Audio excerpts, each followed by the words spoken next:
আসসালামু আলাইকুম রহমতুল্লাহ।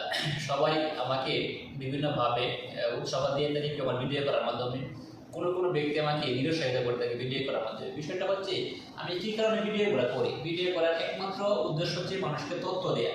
হয়তো অনেকে বলে যে এত কম সময়ে প্রবাস জীবন আপনার, আপনি এত তথ্য কোথায় পান, অথবা আপনি তথ্য দেওয়ার জন্য এত পাগল হয়েছেন কেন, অথবা আপনি কী কারণে তথ্যগুলো দেন। আমরাও তো আসছি 5 বছর 7 বছর 10 বছর হয়েছে, আমরা তো ভিডিওতে এত কথা বলি না, আমরা তো ফেসবুকে এত কথা বলি না, আমরা এত আপনার মতো বগর করি না, এত ভিডিও করার জন্য আমরা পাগল করি না। বিষয় হচ্ছে কি ভাই, আমি চাই আমার ভিডিওর মাধ্যমে তথ্য দিয়ে মানুষকে সহযোগিতা করা, এছাড়া আর কোনো উদ্দেশ্য নেই।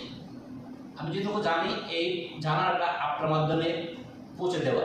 আপনি আমার সূত্র হন, আপনি আমার সমালোচনাকারী হন, আপনি আমার যেই হন, আমি চাই আমার তথ্যটা, আমার সমস্যা, আরেকজনের সমস্যা, আরেকজনের অসুবিধা, আরেকজন কী অবস্থায় ফেস করতেছে